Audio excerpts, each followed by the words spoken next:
Shalom jemaat Tuhan. Sekali lagi shalom. Haleluya. Kita siang hari ini mau sama-sama memuji menyembah Tuhan. Kita mau beribadah saja, semuanya bangkit berdiri. Mari kita arahkan hati kita dan kita bersatu di dalam doa. Tuhan Yesus, kami mengucap syukur atas penyertaan Tuhan dalam kehidupan kami, sehingga kami boleh ada di tempat ini saat siang hari ini ya Tuhan. Itu bukan karena hasil usaha kami, tapi karena anugerah Tuhan, nafas kehidupan yang daripada Tuhan, kesehatan yang daripada Tuhan, Tuhan anugerahkan dalam kehidupan kami. Terima kasih banyak untuk kesempatan yang indah ini ya Tuhan, sehingga kami boleh datang bersama-sama memuji dan menyembah Engkau. Biar hati kami terpaut dengan hati Tuhan. Kami tanggalkan segala kekhawatiran kami, dan kami mau fokus kepada Engkau saja ya Tuhan. Memuji dan menyembah Engkau, mendengarkan suara Tuhan, dan kami percaya hidup kami akan dipulihkan. Ada kekuatan baru, ada damai sejahtera yang daripada Tuhan mengalir dalam kehidupan kami. Roh Kudus jamah setiap umat-Mu yang hadir siang hari ini. Bahkan buat umat-Mu yang lain yang masih dalam perjalanan, Tuhan tutup bungkus mereka dengan darah anak domba Allah, sehingga kami boleh bersama-sama di tempat ini meninggikan Engkau ya Tuhan, dengan segenap hati, dengan segenap jiwa, dengan segenap kekuatan dan akal budi kami. Terima kasih ya Tuhan. Hanya di dalam nama Tuhan Yesus, siap umat Tuhan yang mengasihi Dia dan siap untuk menyembah Tuhan, siang hari ini sama-sama kita katakan amin. Berikan tepuk tangan sorak-sorai buat Tuhan kita. Haleluya. Ya Allah yang luar biasa. Jemaat Tuhan silakan duduk kembali.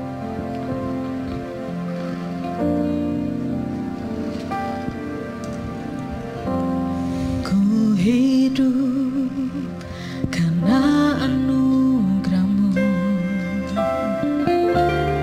Ku hidup karena kasih-Mu. Kaulah sumber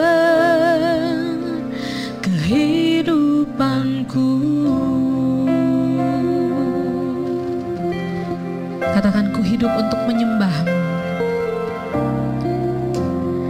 Ku hidup untuk menyembah-Mu. Ku hidup untuk menyenangkan-Mu. Ku hidup untuk menyenangkan-Mu. Kaulah pusat penyembahanku. Kaulah pusat penyembahanku.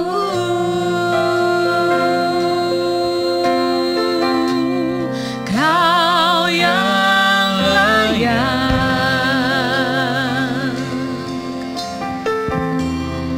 Kau yang layak.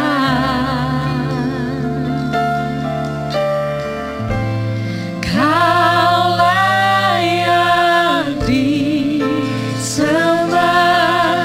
di dalam roh dan kebenaran.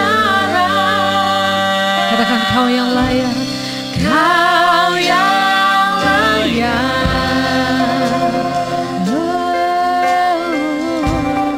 Kau yang layak, Kau yang layak. Kau layak Disembah, ditinggikan untuk selamanya.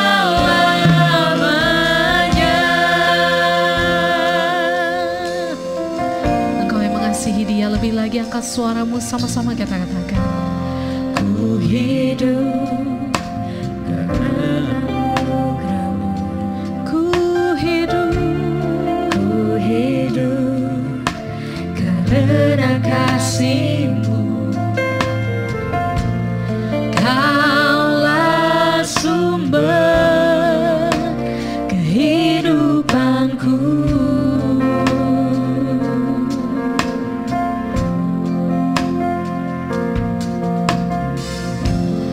Ku hidup untuk menyembah-Mu. Kami hidup untuk menyenangkan Engkau Tuhan. Hidup untuk menyenangkan-Mu. Kaulah pusat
pada siang hari ini katakan, Kau yang layak. Kau yang layak. Hanya Kau yang layak. Kau layak disembah di dalam roh dan kebenaran. Kau yang layak, Yesus Kau layak.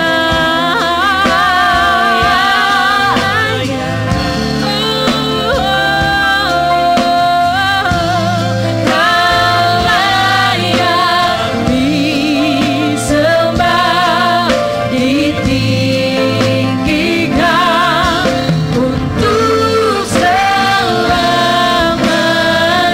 Saya jemput semua yang bangkit berdiri, angkat tanganmu, sembah Tuhan. Kau yang layak, Kau yang layak. Yesus Kau layak.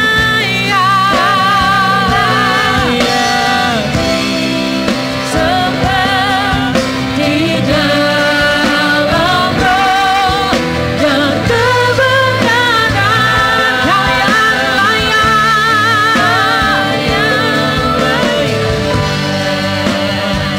Terima kasih Tuhan. Kami diberikan kesempatan untuk menyembah Engkau, Allah yang layak ditinggikan, disembah, ditinggikan untuk selamanya. Cuma Tuhan saja angkat suaramu, katakan Kau yang layak. Kau yang layak.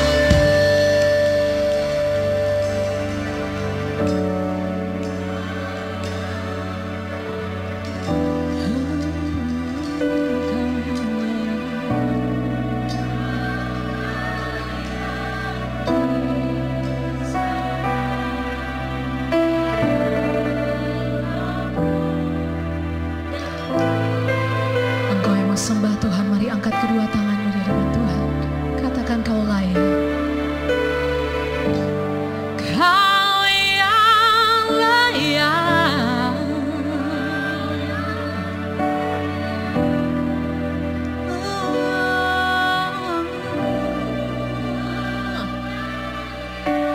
Kau yang layak kami sembah Tuhan.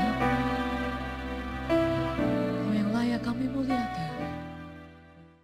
Allah yang sanggup menolong kami akan berbicara kepada kami lewat firman-Nya siang ini. Itu sebabnya kami siapkan hati, pikiran, dan fokus kami kepadamu Tuhan, supaya kami dapat menangkap isi hati Tuhan siang hari ini yang akan kami terapkan dalam hidup kami, sehingga hidup kami adalah hidup yang mendapatkan segala yang baik dari Tuhan. Kami tidak akan menyia-nyiakan waktu untuk kami bisa diberkati oleh firman-Mu. Bapa, pakai hamba-Mu siang ini untuk bisa menjadi saluran berkat bagi umat-Mu, sehingga lewat firman-Mu semua kami diberkati. Terima kasih Bapa, kami akan sambut firman-Mu di dalam nama Tuhan Yesus Kristus. Haleluya. Amin. Kita berikan sorak-sorai terbaik bagi Tuhan. Silakan duduk Bapak Ibu Saudara. Shalom. Selamat siang, selamat kita bertemu kembali dalam kasih dan kemurahan Tuhan kita Yesus Kristus. Kita patut bersyukur sebab kita bisa menaikkan pujian dalam rumah Tuhan di tempat ini ya. Dan kita percaya apa yang kita kerjakan menyenangkan hati Tuhan. Terima kasih buat kepercayaan yang terus diberikan dalam hidup saya menyampaikan firman Tuhan. Di tempat ini Tuhan berkati Bapak Ibu Gembala Sidang bersama dengan keluarga. Yuk kita akan lihat kebenaran firman Tuhan. Kita buka Alkitab kita bersama di dalam Injil Markus pasalnya yang ke-10. Injil Markus pasalnya yang ke-10 dan kita akan membaca bersama ayatnya yang ke-27. Injil Markus pasalnya yang ke-10 ayatnya yang ke-27. Kita baca bersama ya. 2, 3. Yesus memandang mereka dan berkata, bagi manusia hal itu tidak mungkin, tetapi bukan demikian bagi Allah. Sebab segala sesuatu adalah mungkin bagi Allah. Katakan amin. Ini adalah pembicaraan antara Yesus dengan murid-muridnya. Sehubungan dengan ada seorang anak muda yang berbicara tentang kerajaan sorga. Dan ketika Yesus menyuruh dia untuk menjual apa yang dia miliki, bagikan kepada orang lain, dan dia ikut Tuhan. Lalu dia mulai mundur, dan Yesus berkata kepada murid-muridnya, betapa sukarnya seorang yang beruang itu masuk dalam kerajaan surga, masuk dalam kerajaan Allah. Lebih mudah seekor unta masuk melalui lubang jarum. Saudara, ketika Yesus berkata seperti itu, kagetlah murid-murid. Kenapa dikatakan lebih mudah seekor unta masuk ke dalam lubang jarum? Itu kan sesuatu yang nggak mungkin. Sampai murid-murid berkata kepada Yesus, kalau begitu siapa yang bisa menerima keselamatan? Berarti itu adalah sesuatu yang sukar, sesuatu yang mustahil, sesuatu yang nggak mungkin. Ketika Yesus tahu itu ada dalam hati murid-murid, maka Yesus ngomong ini di ayat ke-27. Memang bagi manusia itu sesuatu yang tidak mungkin, tetapi tidak demikian bagi Allah. Sebab segala sesuatu adalah mungkin bagi Allah. Saudara, saya nggak mau bicara tentang keselamatan, saya nggak mau bicara tentang kerajaan sorga, kayaknya terlalu jauh untuk bicara ke sana. Dan mungkin kita juga belum mau bicara tentang kerajaan sorga karena kita masih mau hidup di dalam dunia. Tapi yang saya mau bicarakan adalah di hari-hari ini ada begitu banyak orang yang berkata dalam hidupnya bahwa dia mengalami kesukaran. Ada banyak ketidakmungkinan dalam hidupnya. Ada banyak kemustahilan dalam hidupnya, saudara, di hari-hari ini. Nah, kalau pertanyaan seperti itu, pikiran seperti itu ada dalam hidup kita siang hari ini, maka kebenaran firman Tuhan datang kepada kita semua. Memang bagi kita itu sesuatu yang gak mungkin. Tapi kita punya Allah yang akan memungkinkan segala sesuatu terjadi dalam hidup kita. Alkitab tidak membatasi bahwa sesuatu itu dalam bidang apa. Bahwa Tuhan akan menolong kita di satu bidang saja, enggak. Tapi Tuhan atau firman Tuhan berkata, sebab segala sesuatu adalah mungkin bagi Allah. Nah, apa yang kita butuhkan di hari-hari ini? Mungkin kita berkata, aduh nggak mungkin deh saya dapat jodoh gitu. Aduh nggak mungkin deh bisnis saya bisa seperti dulu. Kayaknya susah saya mau dapatkan untung seperti sebelum terjadi corona ini. Banyak yang berkata mustahil, banyak yang berkata nggak mungkin. Aduh, udah umur segini kayaknya nggak ada yang mau deh, nggak laku, udah nasib deh hidup sendiri dalam dunia ini. Kita melihat banyak kemustahilan dalam hidup kita, tapi kan kita punya Tuhan. Sekali lagi, Tuhan yang luar biasa. Yang membuat kita hadir di tempat ini, yang membuat kita mau bertepuk tangan, yang membuat kita mau memuji Tuhan, karena kita tahu Dia mampu melakukan segala perkara dalam hidup kita. Dia mampu menolong kita dalam segala aspek di hidup kita, saudara. Iya, tapi Pak, saya udah doa sekian lama buat jodoh, buat pacar, Pak. Teman saya udah 3 kali ganti pacar, saya 1 aja belum dapat. Kok gitu ya, Pak ya? Kapan? Kalau saudara tanya kapan saudara dapat jodoh, saudara dapat pacar sama saya nggak bisa jawab. Besok, minggu depan, atau bulan depan, nggak bisa. Tapi saya cuma bisa pastikan bahwa pasti Tuhan akan berikan jodoh. Nanti nanya lagi, iya saya percaya, kapan? Kapan Tuhan tolong saya? Pak, kapan Tuhan bisa pulihkan hidup saya, keluarga saya? Kapan Tuhan bisa angkat lagi bisnis saya? Kapan? Melihat situasi dan kondisi, nggak mungkin Pak. Saya udah doa, saya udah puasa gitu. Saudara, bicara tentang mukjizat, bicara tentang pertolongan Tuhan, bicara tentang jawaban doa. Ada 2 perkara yang Tuhan bisa lakukan dalam hidup kita. Nah, saya kepengen kita semua mengerti akan hal ini. Yang pertama nih, Tuhan bisa menolong kita. Tuhan bisa melakukan mukjizat dalam hidup kita. Tuhan bisa memberikan jawaban dalam hidup kita secara instan. Ini yang pertama nih. Bicara tentang pertolongan Tuhan. Saat kita doa, saat itu juga kita dapat jawaban dari Tuhan. Contoh. Kalau ada kebaktian KKR dulu, saudara. Mana ada seorang hamba Tuhan berkata, yang sakit, yang butuh mukjizat kesembuhan, boleh maju ke depan. Wah, yang sakit banyak maju. Ketika hamba Tuhan berdoa tumpang tangan, yang buta melihat, yang tuli mendengar, yang lumpuh berjalan. Nah, saya pernah menyaksikan itu secara langsung dalam hidup saya, dengan mata kepala saya sendiri. Bagaimana orang sakit disembuhkan dalam satu ibadah KKR. Tongkat-tongkat dilempar ke panggung, saudara. Yang datang dengan kursi roda bangun, saudara. Jalan ke sana kemari, lompat-lompat. Mereka butuh mukjizat kesembuhan, dan waktu hamba Tuhan berdoa, mereka yakin Tuhan tolong, saat itu mukjizat terjadi. Dalam pengalaman hidup saya sebagai hamba Tuhan, ada begitu banyak doa-doa saya yang dijawab Tuhan secara instan. Mungkin 1 jam kemudian, mungkin 1 hari kemudian, mungkin 1 minggu kemudian, tapi bagi saya itu instan. Dan Tuhan mampu lakukan itu dalam hidup kita. Dan saya percaya seberapa banyak kita yang ada dalam ibadah siang ini, kita punya pengalaman itu bersama dengan Tuhan. Ada doa yang kayaknya cepat banget kita dapatkan. Dan saya percaya kita semua kepengen dapatkan pertolongan Tuhan secara instan. Betul? Aduh, puji Tuhan, haleluya 12 kali deh. Kalau kita dapat pertolongan Tuhan secara instan, kita kepengen, saya aja kepengen. Tapi nih saudara, yang kedua, cara Tuhan menolong hidup kita, saudara, kadang-kadang butuh waktu. Dan sementara kita menunggu waktunya Tuhan terjadi dalam hidup kita, kita harus melewati banyak proses di hidup kita. Nah, ini yang harus kita mengerti. Bukan Tuhan gak mau jawab. Bukan Tuhan gak dengar doa-doa yang kita panjatkan ke Tuhan. Bukan. Tapi dia mau jawab doa kita, dia mau lakukan mukjizat besar dalam hidup kita, tapi Tuhan butuh waktu. Bukan karena dia nggak mampu, dia mau lihat hidup kita, dia mau lihat diri kita. Mau tetap percaya, mau tetap bergantung sama dia atau enggak.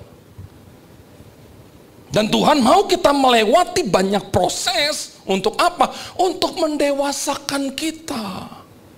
Sehingga kita kuat menjalani hari-hari ke depan yang kita nggak tahu apa yang akan terjadi dalam hidup kita. Gak ada seorang pun yang bisa menjamin apa yang akan terjadi ke depannya. Alkitab cuma kasih tahu nanti makin susah. Dan kenyataannya memang terjadi. Baru keadaan begini aja kita udah babak belur. Saya pernah dapat kiriman postingan dari teman saya. Di satu kelurahan atau di satu RT gitu ya, ada tulisan, pintu gerbang ditutup sementara karena COVID-49. COVID-49. Kita baru COVID-19 aja udah babak belur begini, apalagi COVID-49. Nggak ada yang bisa menyangka ini semua terjadi loh. Betul? Alam sekejap, porak-poranda semuanya sudah. Tentunya kita berdoa, tentunya kita berharap sama Tuhan. Tapi kalau jawabannya belum kita terima sampai hari ini, saya nggak tahu udah 5 tahun, udah 10 tahun mungkin Anda berdoa berharap kepada Tuhan. Tapi yang saya mau kasih tahu kepada kita semua, bukan Tuhan tidak mau jawab. Tapi ada waktu yang harus kita jalani dalam hidup kita untuk mukjizat kita dapat. Untuk jawaban Tuhan kita dapat. Tapi yang pasti doa yang kita sampaikan ke Tuhan, Tuhan dengar. Contoh dalam Alkitab saudara, contoh dalam perjanjian lama. Di mana ada banyak tokoh dalam Alkitab yang berdoa sungguh-sungguh kepada Tuhan.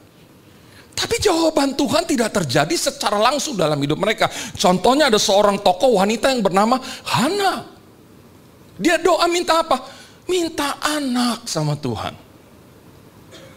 Pagi, siang, sore, malam, pagi, siang, sore, malam doanya minta anak, minta anak, minta anak, minta anak. Dia berharap Tuhan dengar dong. 1 bulan, 1 tahun, Terus panjang, enggak dijawab Tuhan. Sampai satu waktu dia udah nggak tahu mesti ngomong apa lagi sama Tuhan. Hamba Tuhan yang ada pada waktu itu ketika dia sedang berdoa di rumah Tuhan, cuma ngeliat mulutnya aja komat kamit, nggak ada suara. Karena menurut dia mungkin Tuhan udah tahu kok, dia cuma nangis saja, udah nggak bisa ngomong lagi. Dan sepertinya Tuhan biarkan Hana seperti itu. Boro-boro dia dapat tanda-tanda untuk ditolong Tuhan, justru dia harus melewati banyak proses yang tidak enak dalam hidupnya. Ini kadang-kadang bagian ini yang suka bikin kita bingung. Kita doa minta pertolongan Tuhan, tapi yang terjadi yang Tuhan izinkan bukan pertolongan, tapi kesusahan demi kesusahan yang makin berkepanjangan. Hana pun seperti ini. Minta anak nggak dikasih Tuhan, malah dia lewatin proses. Dihina oleh Penina. Yang menurut penyelidikan kemungkinan besar Penina itu adalah pembantunya Hana. Karena suaminya nggak punya anak, maka karena dia nggak punya anak, maka Hana kasih Penina, pembantunya, kepada suaminya supaya suaminya punya garis keturunan. Mungkin seperti itu, kayak Abraham, Sarah nggak punya anak, lalu dikasihlah pembantunya siapa namanya? Kepada suaminya, kepada Abraham, supaya Abraham bisa punya anak. Dan ternyata Penina punya anak. Cuman berubahlah Penina, yang tadinya hormat jadi kurang ajar. Ketika Penina punya anak, waduh, dia hina Hana. Kamu wanita yang tidak diberkati Tuhan, kamu wanita yang dikutuk Tuhan karena kamu nggak pernah bisa punya anak. Diejek terus sama Penina, sakit hati Hana. Makin kencang dia doa, tapi Tuhan sepertinya nggak jawab doa Hana. Dibiarin Hana. Bahkan ketika suaminya Elkana memberikan bagian, kepada Hana hanya dikasih satu, tapi kepada Penina dikasih lebih. Penina dapat, anaknya juga dapat. Dan ketika Penina dapat lebih banyak dari Hana, diejek lagi Hana. Sian lo cuma dapat satu, nih gue lebih banyak. Berarti suami lo lebih sayang sama gue. Bayangin, tambah sakit hati Hana. Bayangin, itu proses yang harus dijalani Hana. Nggak ngerti pasti. Doanya minta anak supaya ditolong Tuhan punya anak, tapi justru proses hidup yang nggak enak yang makin terjadi. Tapi Hana tidak mau kehilangan kepercayaannya kepada Tuhan. Amin. Dia yakin banget satu waktu Tuhan akan berikan anak. Dan benar, setelah waktu bagi Tuhan cukup untuk memberikan jawaban kepada Hana, maka dijawablah doa. Tuhan yang buka kandungan Hana. Karena Alkitab kasih tahu yang tutup kandungan Hana itu Tuhan. Pantas dia nggak punya anak. Tapi ujung-ujungnya dia punya anak, berarti Tuhan yang buka kandungannya. Kenapa Tuhan buka kandungannya? Karena Hana tidak kehilangan kepercayaan. Karena Hana bertahan dengan waktu di mana dia harus sekian lamanya berdoa kepada Tuhan. Karena Hana mau tetap berjalan bersama dengan Tuhan, melewati banyak proses yang gak enak dalam hidupnya. Ujung-ujungnya ditolong Tuhan. Walaupun tidak sedikit pun Hana melihat ada kemungkinan. Yang dia lihat makin hari, tiap bulan, tiap tahun makin kemustahilan. Kenapa? Umurnya makin tua. Benar? Makin mustahil dong dia untuk bisa dapat anak. Ya nambah lagi umur, makin susah lagi. Nambah lagi setahun lagi, aduh makin susah lagi dapat anak nih. Sampai mungkin secara manusia, udah deh, mustahil bisa punya anak, udah tua. Sama kayak Sarah kan. Tuhan bilang tahun depan akan dapat anak, tawa. Kayak gak percaya, gak mungkin. Suaminya udah tua, dia udah mati haid. Gak mungkin. Tapi apa kuasa Tuhan kita harus dibatasi dengan ketidakmungkinan yang ada dalam diri kita? Kenapa manusia suka berkata gak mungkin dalam hidupnya? Karena memang kita terbatas. Kemampuan, kekuatan, pikiran kita terbatas. Tapi kita yang terbatas ini menyerahkan hidup kepada Tuhan yang gak ada batasnya. Itu baru keren. Maka yang menurut kita mustahil, jadi mungkin bersama dengan Tuhan. Belum lagi cerita tentang Daniel, Sadrak, Mesak, dan Abednego. Orang-orang muda yang begitu setia kepada Tuhan. Tapi mereka jalani proses dalam hidup mereka. Satu waktu Daniel harus terima hukuman karena dia tidak taat dengan aturan raja yang dibuat oleh orang-orang yang gak suka sama Daniel. Gak boleh doa, tapi Daniel tetap doa sama Tuhan. Maka Daniel harus menerima hukuman, dimasukkan ke dalam gua singa. Dan Daniel itu adalah pejabat istana. Jadi tiap kali ada orang dihukum mati dengan cara dilemparkan ke dalam gua singa, maka Daniel hadir menyaksikan penghukuman itu. Dan Daniel melihat bagaimana keadaan orang yang dihukum mati dengan cara dilemparkan ke dalam gua singa. Dia lihat itu. Dan Alkitab sudah kasih tahu kepada kita kondisi orang yang dilemparkan ke dalam gua singa. Belum orang itu jatuh sampai di dasar gua, singanya duluan yang udah lompat, saudara. Menerkam dan mencabik-cabik orang yang baru dilempar. Masih ada di udara, udah diterkam, cabik-cabik. Betapa buasnya itu singa. Betapa laparnya, sengaja dibuat lapar itu singa. Sampai buas seperti itu. Nah sekarang waktunya bagi Daniel untuk dia jalani hukuman itu. Bergetar hatinya pasti. Secara manusia. Doa dia sama Tuhan. Minta tolong sama Tuhan. Tapi saya mau tanya sama saudara, apakah waktu itu Tuhan tolong Daniel secara instan dengan Tuhan merubah keputusan raja? Sepertinya Tuhan diem. Sepertinya Tuhan tidak bertindak apa-apa dengan teriak minta tolong dari Daniel. Dan mau gak mau Daniel dimasukkan ke dalam gua singa. Tapi saudara, sekalipun sepertinya Tuhan tidak jawab secara instan teriak minta tolong Daniel, tapi apa Tuhan biarin Daniel? Enggak. Tuhan temenin Daniel di dalam gua. Saudara mikir nggak? Pernah mikir nggak ketika saudara baca cerita tentang Daniel? Saudara pernah mikir nggak? Kira-kira apa yang terjadi di dalam gua itu sih? Sampai Daniel tetap hidup dan besok paginya keluar dari gua dalam keadaan hidup. Nggak ada luka tergores. Kira-kira saudara pernah mikir nggak? Apa yang terjadi semalam-malaman dalam gua itu? Saya suka mikirin loh saudara. Karena Alkitab nggak catat apa yang terjadi di dalam gua itu. Saya pikir gini, mungkin Tuhan bikin rabun tuh mata singa. Jadi nggak ngelihat ada Daniel di dalam gua. Tapi saya mikir lagi, kalau cuma rabun kan punya penciuman.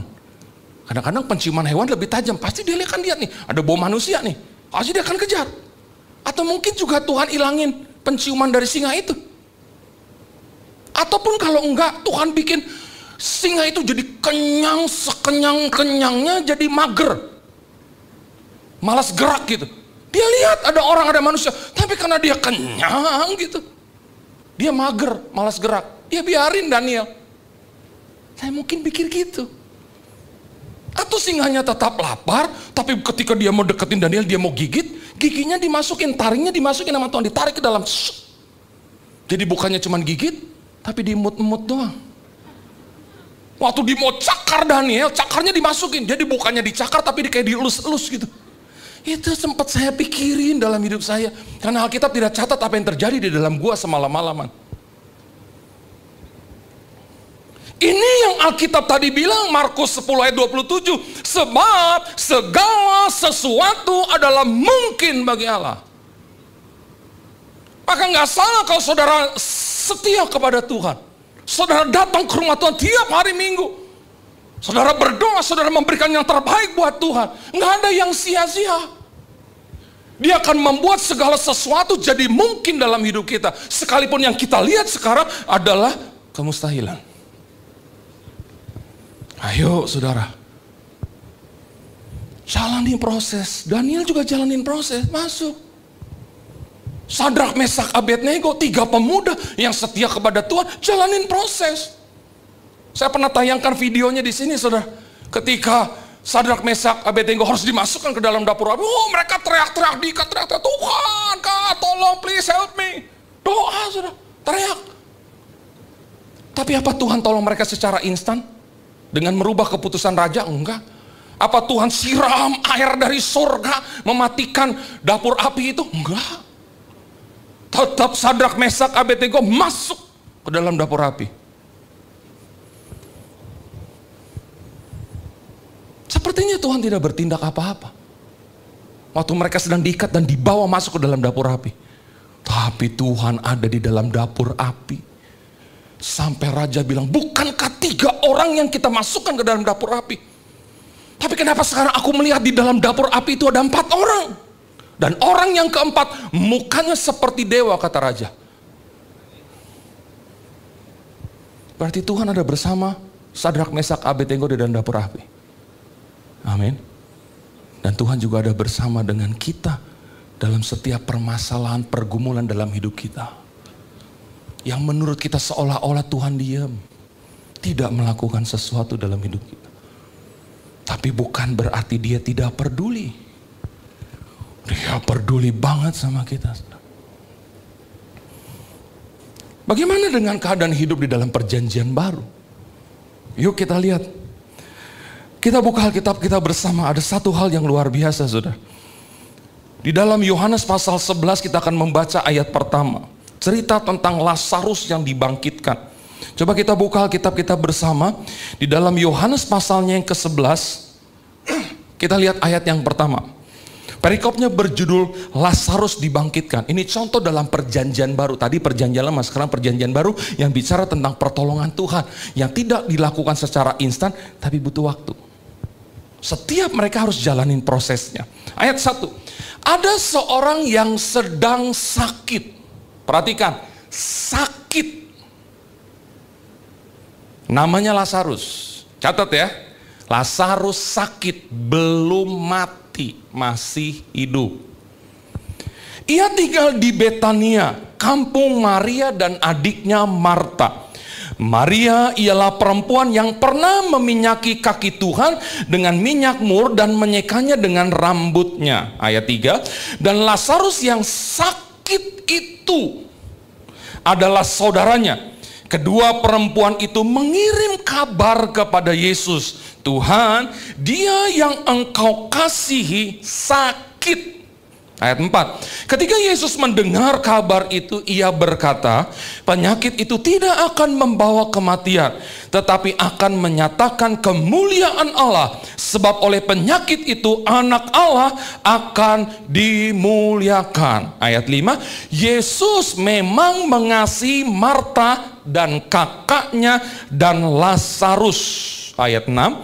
Namun, perhatikan ayat 6. Namun setelah didengarnya bahwa Lazarus sakit, ia atau Yesus sengaja tinggal 2 hari lagi di tempat di mana ia berada.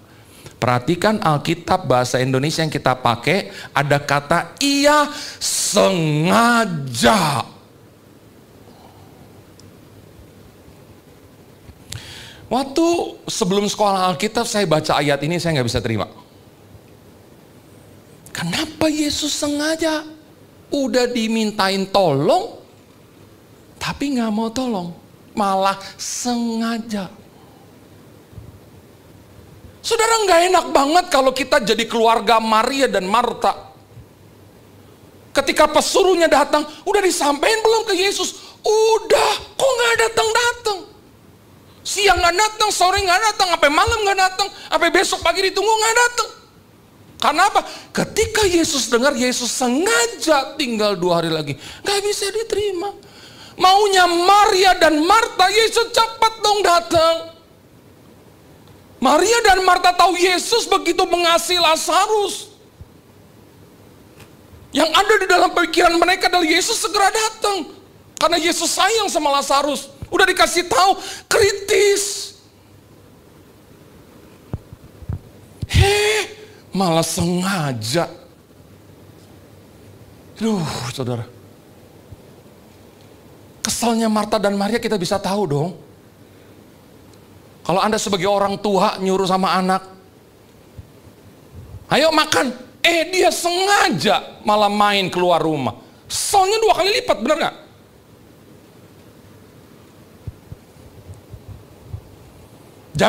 Jangan main api, dia sengaja malah main korek.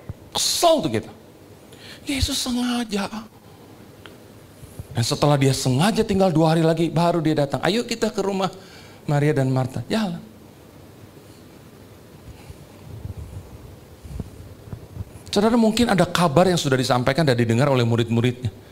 Udah mati. Mungkin murid-muridnya juga bilang, ya ngapain ke sana, orang udah mati. Yesus sih sengaja, bukan buru-buru tolongin, malah sengaja nggak didoain. Sampai kampung, Maria Marta denger, Yesus datang. Ya, mereka datang, Guru, orang yang Engkau kasih telah meninggal. Yesus bilang, yuk kita pergi ke kubur. Buka batu yang menutupi kubur itu. Mereka bilang, udah 4 hari, Guru. Udah 4 hari mati di dalam kubur, bau. Jangan dibuka, udah bau.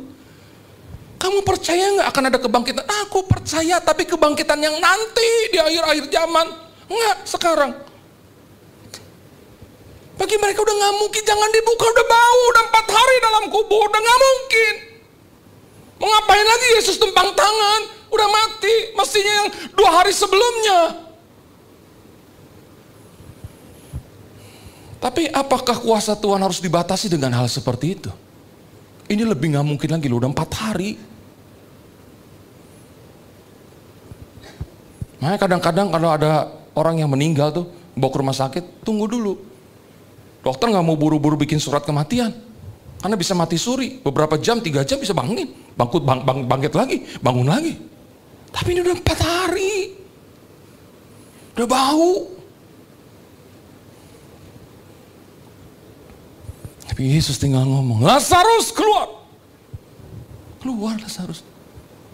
Kaki dan tangan masih terikat kain kafan. Bayangin tiba-tiba berdiri tegak. Dan waktu dia keluar kubur pasti lompat-lompat, kakinya diikat. Atau jalannya begini kali. Kagetlah semua orang. Karena bagi mereka mustahil. Tapi tidak bagi Allah. Amin. Yesus nggak langsung tolong, tapi bukan berarti tidak ditolong. Yesus tidak langsung melakukan mukjizat, tapi bukan berarti dia tidak mau kasih mukjizat sama kita. Yang setuju katakan amin. Maka jangan pernah berhenti berharap kepada Tuhan. Jangan pernah berhenti tetap percaya kepada Tuhan. Di dalam Tuhan selalu ada kemungkinan yang luar biasa dalam hidup kita. Jalanin prosesnya. Walaupun kita sepertinya nggak kuat, tapi taruh dalam hati dan pikiran, aku pasti ditolong Tuhan. Lihat lagi kemustahilan, yakinin lagi, aku pasti ditolong Tuhan. Makin mustahil, makin susah sepertinya, teriak lagi, aku pasti ditolong Tuhan. Sehingga kita kuat jalanin prosesnya. Kita nggak pernah menyerah sama Tuhan, karena Tuhan juga tidak pernah menyerah sama kita.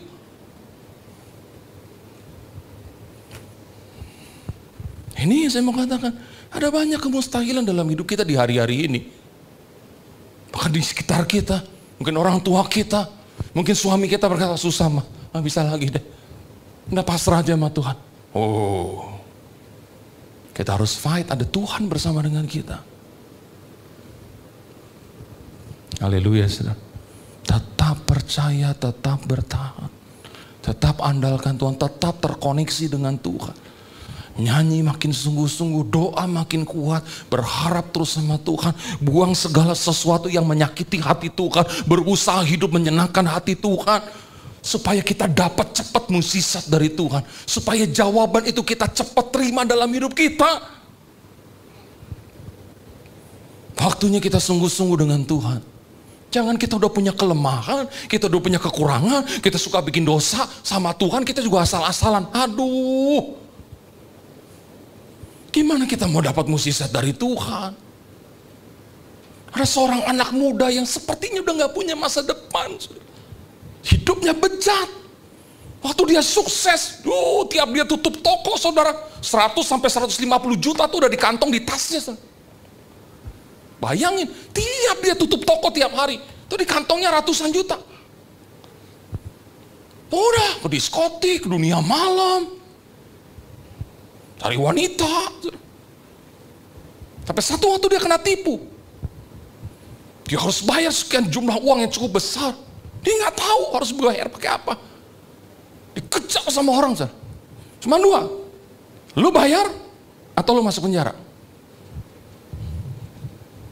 Atau ada penghakiman secara khusus tanpa melalui proses hukum. Waduh, orang tuanya jual mobil, gadein surat tanah. Habis, takut ini anak. Saya sudah hampir stres sudah. Saya bisa bilang udah hampir gila. Kenapa?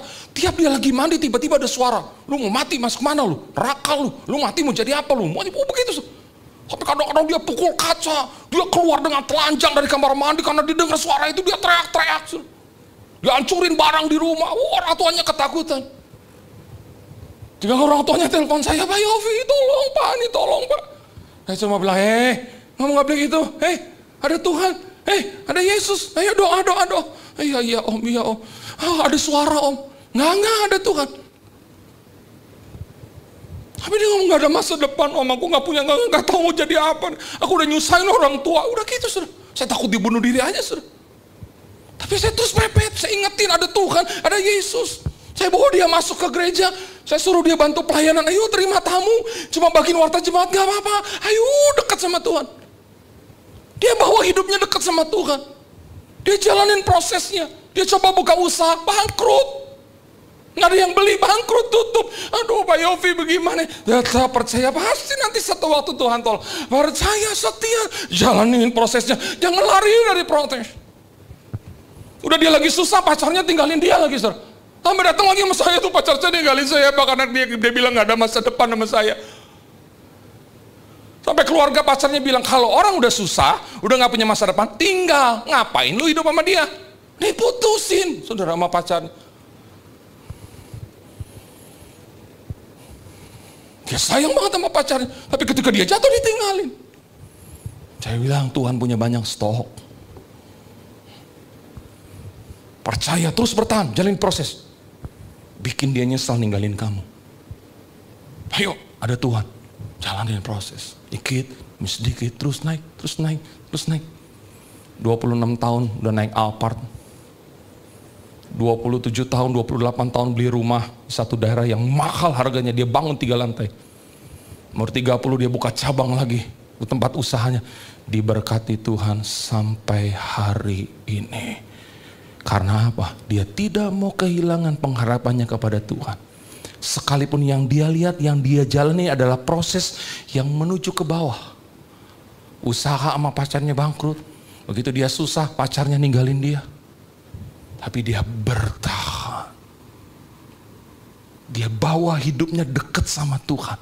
Dia berikan yang terbaik sama Tuhan. Diberkati sampai hari ini. Yang tadinya nggak mungkin menurut dia punya masa depan yang luar biasa. Boro-boro luar biasa masa depan aja. Yang biasa aja nggak apa-apa deh. Bagi dia nggak mungkin. Saya nggak tahu mau jadi apa Pak Yofi. Udah nyusahin orang tua. Papa mama jadi susah gara-gara saya. Hancur hidup saya. Banyak dosa. Tapi sekarang dia lihat bahwa Tuhan ada. Waktu dia doa, saya doain. Kita doa pujian penyembahan bareng. Enggak langsung dijawab Tuhan. Kapan Om Yofi? Kapan saya ditolong Tuhan? Kapan saya bisa bangkit? Kapannya terserah Tuhan.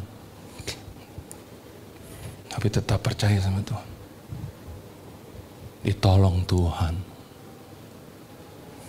Kalau Tuhan tolong dia, Tuhan juga tolong kita. Katakan amin. Asalkan kita mau apa? Tetap percaya kepada Tuhan. Bagi kita mustahil, tapi tidak bagi Allah. Sebab segala sesuatu adalah mungkin bagi Allah. Tuhan Yesus memberkati kita semua. Terima kasih Tuhan, ibadah kami bukanlah ibadah yang biasa-biasa, tapi ibadah yang mendatangkan kuasa Tuhan. Amin. Karena di tempat ini kami berjumpa dengan Tuhan. Dan di mana ada Tuhan Yesus, di situ pasti ada mujizat, ada kemenangan, ada pemulihan. Dan kami pulang tidak sama seperti waktu kami datang. Terima kasih Tuhan. Berkati hamba-Mu yang sudah menyampaikan ke isi